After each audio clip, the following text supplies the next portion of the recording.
반갑습니다. 1년 전에 시즌 1 시작해서 그동안 여러분들하고 여러분들의 사연을 가지고 많은 이야기를 나눴었어요. 이제부터 시즌 3, 시즌 3 맞아서 조금 여유 있게 산책하듯이 저하고 여러분들하고 여러분 속마음, 여러 속마음들하고 같이 이렇게 주고받고 하는 시간들을 갖기를 바라는 마음에서 이번에 또 다시 시즌 3 시작합니다. 다시 시작한다고 하니까 많은 분들이 사연을 보내주셨어요. 근데 조금 이전하고 좀 차이가 있었어요. 그게 뭐냐면 사연들이 되게 깊고 자세하고 긴 호흡을 가지고 본인들의 사연을 보내주신 분들이 무척 많았어요. 그게 아마 우리가 그동안 유튜브를 통해서 여러분들하고 저랑 이렇게 대화를 나눈 결과 아닌가 싶어요. 이렇게 수면 위에 있는 문제부터 이거 힘들어요, 이런 문제는 어떻게 하나요, 이럴 때는 뭐 이런 얘기를 하다가 그게 점점 이렇게 수신 깊이로 들어와서 훨씬 더 맥락이 좀 달라진 그런 사연들이 아주 많았다고 느껴요. 그래서 그 중에서 첫 사연부터 여러분들하고 좀 같이 나눠볼게요. 안녕하세요. 올해 26세 된 평범한 대학생입니다. 근데 평범하다고 소개를 하고는 있지만 저는 제가 이상한 사람 같습니다. 친구가 한 명도 없습니다. 다른 사람들은 다 있는 것 같은 고등학교 친구도 하나 없고 중학교 친구도 연락이 끊긴 지 오래입니다. 저는 마냥 밝은 아이로 자랄 수 없는 환경에서 자라기도 했습니다. 제가 초등학교 1학년 때 저보다 1살 위에 친언니가 암으로 죽었습니다. 그 이후에 아버지가 직장을 그만두고 경제 사정도 좀 안 좋아지고 엄마 아버지의 사이도 급격히 악화되었습니다. 아버지는 어머니가 다른 사람과 바람을 핀다고 의심하기도 했습니다. 매일 밤 싸우셨습니다. 초등학교 5학년이 될 무렵 엄마 아버지는 서로 때리기 시작했습니다. 사실 어머니가 매일 밤 아버지에게 죽도록 맞았습니다. 저희 집이 18층이었는데 내가 뛰어내리면 엄마 아버지가 싸움을 멈추지 않을까 생각했던 기억이 납니다. 그때 죽음을 처음 생각했던 것 같습니다. 1년을 그렇게 생활을 했습니다. 아버지가 그 이후로 집을 나갔고 두 분은 이혼을 하셨습니다. 저는 막 중학생이 되었습니다. 그때 단짝 친구가 생겼는데 엄마는 아버지가 경제력이 있다는 이유로 저를 아버지에게 보냈습니다. 저를 직접 때리진 않았지만 아버지는 조금만 화가 나면 폭력적인 모습을 보였습니다. 그런 아버지와 사는 것이 힘들어 고등학교 되어서는 어머니와 함께 살았습니다. 그때 제 마음은 지옥이었는데 어머니는 그런 제 마음을 알아주지 못했습니다. 그저 머리가 다 큰 딸이 자기를 멀리하는 것만 같다고 서운해했습니다. 자신의 감정을 컨트롤하지 못한 채 저에게 쏟아부었습니다. 학교 가기 힘들어하는 저의 머리를 때리고 발로 차고 뺨을 때리기도 했습니다. 고3 때 자살을 하러 아무도 찾기 힘든 외진 바닷가로 가기도 했습니다. 집에 돌아온 저에게 엄마는 왜 사람들한테 그렇게 피해를 끼치고 다니냐고 했습니다. 그 순간에 느꼈던 절망감, 무력감이 아직 잊혀지지 않습니다. 요즘 들어 엄마 아빠는 제게 여러 번 사과도 하고 잘해주십니다. 안정된 모습을 보이십니다. 저도 이제 많이 안정되었습니다. 우울증, 불면증 치료도 받았고 좋은 선생님에게 상담도 받고 지금은 상담사를 목표로 삼아 교육도 받고 공부도 하고 있습니다. 하지만 여전히 사람과 관계를 맺는 것이 두렵고 어렵습니다. 안정되게 한 곳에서 자라지 못해서 내가 이런 걸까요? 관계를 단절하고 도망치는 것이 지금은 습관이 되어서 내가 이런 걸까요? 어떻게 하면 저도 친구를 사귈 수 있을까요? 늘 관계가 단절되고야 마는 것이 넘을 수 없는 큰 벽처럼 저를 막아서고 있는 것 같습니다. 도와주세요. 이런 편지를 보내주셨어요. 첫 질문이 뭐냐면 한 곳에서 자라지 못해서 안정되게 자라지 못해서 그런 걸까요? 많은 사람들이 이런 질문을 해요. 어린 시절에 여러 가지 이유로 여러 가지 환경, 가정사로 인해서 맥락은 다르지만 이런 경험을 하는 경우가 많고 근데 그 경험이 나를 이렇게 만들었을까요? 이른바 내 환경에 의한 결정론. 내가 자라온 이 환경 때문에 이런 문제가 만들어졌다면 내가 어쩔 수 없는 거 아닐까? 이미 나는 결정된 거 아닐까? 그리고 또 이분이 이런 마음이 있지 않을까 싶어요. 내가 옛날에는 진짜 고3 때는 죽으려고 마음을 먹기도 했고 지옥 같을 때가 있는데 그때도 버텨냈는데 지금은 치료도 받고 엄마 아빠도 안정됐고 나도 좋아졌고 상담사도 만났고 미래의 꿈도 생겼고 목표도 생겼고 이제는 살만한데 내가 아직도 이렇다. 이러면 이게 굉장히 절망스러운 거예요. 내가 문제가 있는 게 아닌가? 내가 원래 약해 빠져서 지금 와서는 엄마 아빠가 나한테 이렇게 잘하는데 뭐 이렇게 자책을 하는 경우가 많아요. 아마 이분도 내 생각에 그러고 있을지 모른다. 저는 이 친구가 나이는 어리지만 전쟁터에서 목숨을 걸고 싸우다가 살아 돌아온 지금 귀환을 한 생존자라는 생각이 들어요. 전쟁터에서는 목표가 단일해요. 생존이에요. 그때는 목표가 굉장히 분명하고 단일하고 모든 에너지를 거기에 갈등 없이 투입을 하는 기간이에요. 어렵지만 살아날 수 있어요. 단순해요. 전쟁터에 갔다 온 군인들이 이런 얘기를 많이 해요. 전쟁터보다 지금 돌아온 이 일상이 더 고통스럽다. 이것이 돌파하기가 더 어렵다. 왜 그러냐면 전쟁터 생존을 목표로 할 때는 단일한 목표여서 그래요. 일상은 훨씬 더 복잡해요. 그래서 이 친구가 지금 엄마 아빠도 안정됐고 나한테도 잘해주고 사과도 하고 나도 좋아졌는데 내가 왜 이 문제가 금방 해결이 안 되나? 전제가 틀렸어요. 이제부터 시작인 거예요.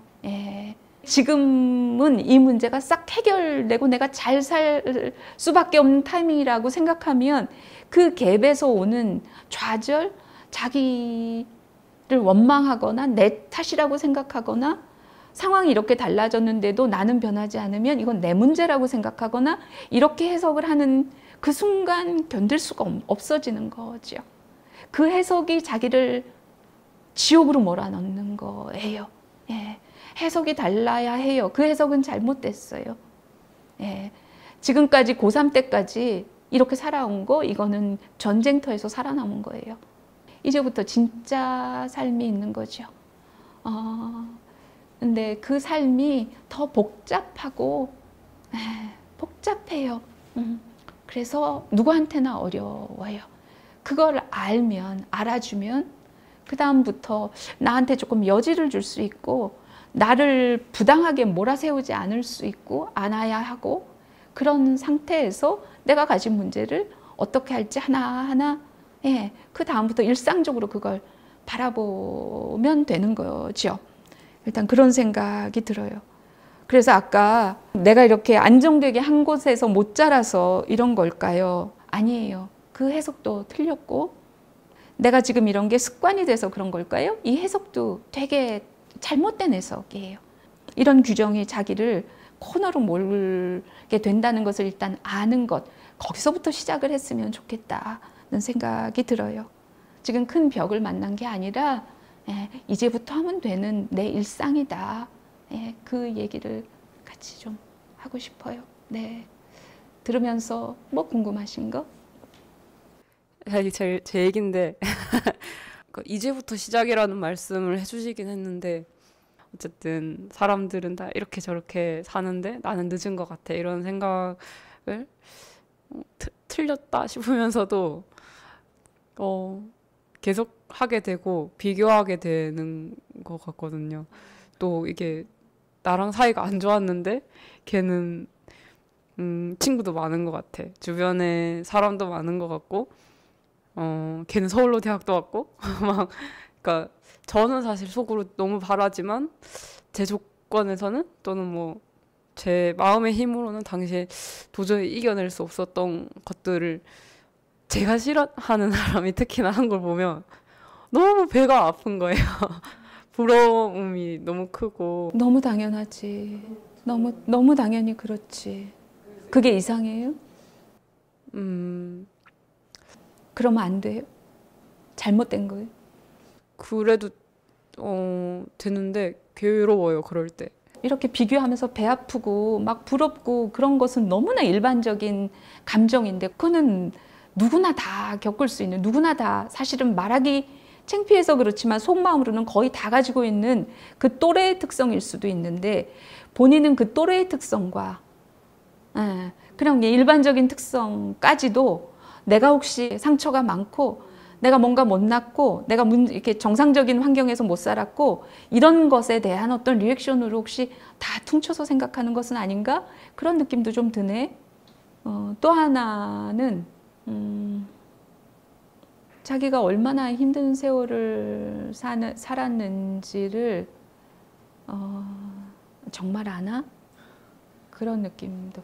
거기서 벗어나고 빠져나오고 극복하느라고 거기에 에너지를 너무 많이 쏟아서 정작 그 고통, 내가 겪은 그것이 어떤 것인지는 자꾸 빠져나가려고만 하거나 자꾸 이렇게 극복해야 되는 대상으로만 느껴서 정작 그 고통을 어떤 측면에서는 옆사람 가슴 아픈데 본인은 정작 그보다도 덜 느낄 수도 있겠다.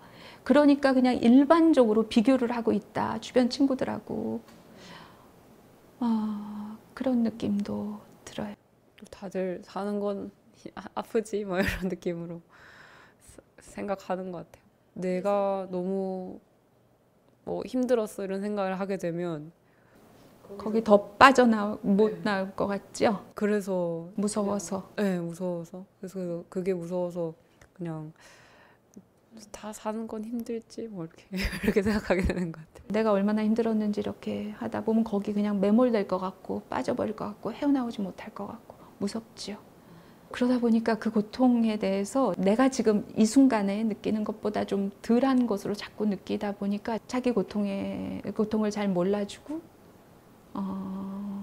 다른 사람들하고 이렇게 자꾸 같은 선상에서 하면서 이렇게 자꾸 다그치게 되고 그러고 있는 측면도 있는 것 같으네요. 판단하고 정상인가? 아니 이건 좀 이상한 거네. 빨리 고쳐야 되는 거네.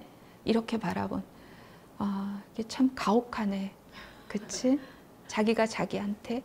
자기를 자꾸 그런 시선으로 보다 보면 더 자괴감이 느껴지고 더 뭔가에 갇혀버린 것 같고 그리고 빠져나가려다 보니까 또 빠져나가려고 하는 기반이 너 이상한 애야. 잘못됐어. 지금 다 이렇게 안정됐는데 또 너는 좀 네가 문제야. 타 옆에서 잘해주시잖아.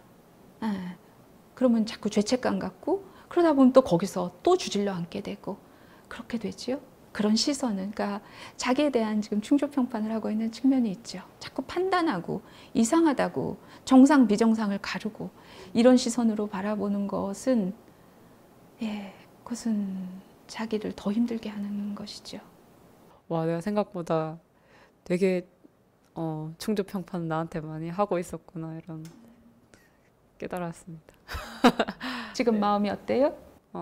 민망하기도 하고 좋기도 하고 그러네요. 다른 사람들 앞에서 이렇게 얘기하고 싶었던 게 있었어요. 제 얘기를 제 입으로. 그리고 선생님이 이렇게 얘기해 주셔서도 좋고 그래서 그냥 이렇게 들어주셔서도 좋고. 네. 내 얘기를 이렇게 다른 사람한테 내 입으로 하고 싶었다. 그건 어떤 마음 때문에 그랬을까?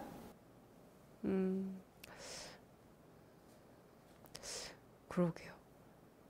그냥 상담 선생님한테 최근에 제 얘기를 이렇게 했는데 엉엉 울었거든요. 무슨 애처럼 눌러왔나 봐요, 엄청. 더 누르고 싶지 않구나. 네. 그렇구나. 그래요. 잘했네요. 요 사연 같이 얘기하고 좀 어떠셨어요? 혹시 느낌 물어봐도 될까요? 아까 이제 해석을 좀 다 틀린 해석이다 이렇게 얘기를 해주셨잖아요. 뭐 너무 옮겨 다녀서 지금 뭐 안정적이지 않은 건가? 뭐 이런 해석들 어떤 해석을 하면 좋을까? 아니면은 뭐 해석을 안 하는 게 맞는 걸까? 그런 게 궁금했습니다. 되게 중요한 질문이네요. 그러니까 해석이 잘못됐다라는 것은 굉장히 상투적이고 일반화된 해석을 한다는 거죠. 그러니까 그게 왜 문제가 되냐면 그렇게 상투적이고 일반화된 그냥 해석을 훅 해버리니까 자기 자신에 대해서 더 자세히 개별적으로 더 깊이 주목을 안 하게 된다는 거죠. 그래서 자기를 아는데 도 오히려 방해가 되니까 그 해석이 잘못됐다는 거예요. 나를 아는데 오히려 더 방해물이 되니까. 하루하루 어떤 삶을 샀는지 어떤 고통을 겪었는지 옆에서 잘 아는 사람이면 그걸 어떻게 이렇게 일반적인 해석으로 훅 해버릴 수가 있어요. 근데 우리는 의외로 자기한테 이런단 말이죠. 하루하루 자기가 그 시간을 온몸으로 살아내고 온몸으로 겪고 온몸으로 감각했는데도 불구하고 아까 얘기했듯이 무서워서 그걸 떠올리거나 이러면 거기 매몰될 것 같고 매몰되면 다시 빠져나오지 못할 것 같은 그런 공포가 있을 수 있거든요. 그 무서움을 알아주고 그 무서움에 같이 무서우니까 누가 옆에서 같이 좀 있어줘야죠. 그 얘기를 할 때, 그 경험을 떠올릴 때, 그 아픔이나 그 고통이 떠올랐을 때는 누가 같이 옆에서 있고 같이 바들바들 떨면서 그 얘기 같이 들어주고 공감해줘야 되는 거죠. 치유라는 게 그럴 때 일어나는 것이지 정확한 해석을 다시 내려주면 치유가 되고 이런 거 아닌 거죠. 해석이 사람을 살리지 않아요. 그래서 아까 그게 잘못된 해석이라 그러는데 그럼 어떻게 해석을 정확하게 내려야 되나? 그런 뜻 아니에요. 정확한 다른 해석이 필요하다는 게 아니라 그런 해석 때문에 나를 못 보게 된다. 근데 그럼에도 그런 해석을 하고 있다는 것도 이유가 있는 것이다. 근데 우리 아까 얘기하다 보니까 알은 거죠. 어떤 마음 때문에 그러고 있었는지. 본인이 얘기했지만 누군가한테 더 이상은 눌러놓지 않고 얘기하고 싶어서 또 오늘 같이 우리한테 이런 얘기를 들려줬네요. 덕분에 여러 사람들의 마음에 여러 가지 얘기들을 우리가 또 같이 나눌 수 있었어요. 이게 공감이 될까요? 어떨 것 같아요? 똑같은 일을 겪지 않았으면 이렇게 공감하기가 어렵지 않을까? 그러면 하나만 물어볼게요. 말해도 공감 못할 거다 이런 마음도 있고 또 다른 마음은 어떤 마음이 있을까? 그럼에도 불구하고 오늘 얘기했던 것은 또 좀 어떤 마음이 또 뭐 적어도 있었을까? 그냥 이런 얘기를 이렇게 선생님이랑 같이 나눠보고 싶다는 마음인데 그런 마음이 더 컸는데 그래서 지금 다른 사람들은 공감 못할 이야기를 되게 오래 하고 있네라는 그런 마음이 그것도 비중이 있어요. 선생님하고 얘기하고 싶은 그 욕심 때문에 남들 들어도 잘 공감이 안 될 내 얘기를 너무 장황하게 길게 얘기해서 좀 민폐다. 내 욕심 때문에 너무 좀 그렇게 된 거 아닌가? 그런 느낌이 있는 모양이네. 네. 예. 이런 마음도 사람들은 너무나 공감할 것 같아. 그래요. 우리 자기 얘기할 때 이런 마음 있지 않아요? 지금 얘기 듣고 어떤 느낌이 들어요? 네, 저도 같은 경험이 있는 건 아니지만 그래도 공감을 못할 정도의 그런 건 아니었고 약간 요즘은 TMI라고 하는데 제 얘기를 너무 많이 하는 그런 친구들하고? 그렇죠. 이제 친구들이랑 만나고 나면 저만 말을 많이 하게 되는 친구가 있어서 이제 좀 들어줄 걸 그랬다 항상 그런 생각을 좀 많이 하게 되는 경우가 있거든요. 그래서 충분히 그 마음도 공감이 되고 그런 식으로 비슷한 경험을 가지고 다 공감을 할 수 있는 것 같아요. 진짜 그런 느낌 많죠. 예. 내가 친구랑 만나서 걔 시간만 괜히 뺏은 거 아니야? 만나고 돌아올 때 그런 생각을 하는 사람이 그 어떤 모임이 있으면 그 모임의 한 절반은 그러고 돌아가잖아요. 우리 똑같은 그런 마음도 있었을 수 있겠다. 그것과 또 별개로 공감이 안 되는 게 아닌데 저렇게 생각하는구나.